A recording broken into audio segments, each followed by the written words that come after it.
മാങ്കൂട്ടത്തിനെതിരെ വന്ന ആരോപണങ്ങളെ പറ്റി എന്താണ് തോന്നുന്നത്? അത് സത്യമായിരിക്കും എന്ന് തോന്നുന്നുണ്ടോ, അതോ അദ്ദേഹത്തെ ആരെങ്കിലും കുടുക്കാൻ വേണ്ടിയിട്ട് ശ്രമിക്കുന്നതായിരിക്കോ? എന്നാണ് പറയുന്നത്. മൊത്തം അഭിപ്രായം സത്യം എന്നാണ് പറയുന്നത്. പിന്നെ നമുക്ക് അതിനെ പറ്റി ഒന്നും അറിഞ്ഞില്ല. വാർത്ത കേട്ടിട്ട് എന്ത് തോന്നുന്നു? സത്യം എന്നാണ് തോന്നുന്നത്.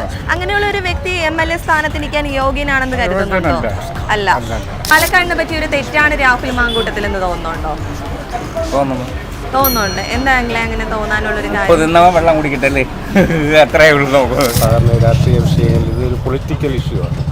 ഈ പൊളിറ്റിക്കൽ ഇഷ്യൂവിൽ അത് പ്രത്യേകിച്ച് ഈ തെരഞ്ഞെടുപ്പ് സമയം വരുമ്പോൾ ഇത്തരത്തിലുള്ള വ്യക്തിപ്രഭാവമുള്ള ആളുകളെക്കുറിച്ച് ആരോപണങ്ങൾ വരുന്നത് സ്വാഭാവികമാണ്. പക്ഷേ ജനാധിപത്യ പ്രക്രിയയിൽ ജനങ്ങളാൽ തിരഞ്ഞെടുക്കപ്പെട്ട ഒരു ജനപ്രതിനിധി ഇത്തരത്തിലൊരു ആരോപണം വരുമ്പോൾ അദ്ദേഹത്തിൻ്റെ ജനപ്രാതിനിധ്യ സഭയിലുള്ള അംഗത്വം രാജിവെച്ച് അന്വേഷണത്തെ നേടാൻ തയ്യാറാണ്.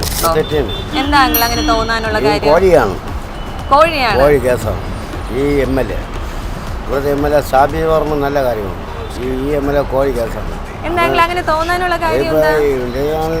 കോൺഗ്രസ് ആയതുകൊണ്ട് ഇവന്മാർ പെമ്പിളാരെല്ലാം ഫോൺ നമ്പർ ഇപ്പം MLA ആയതുകൊണ്ട് കുറേ നമ്പറുകൾ കൊടുത്തിട്ടുണ്ട് പുള്ളിക്ക്.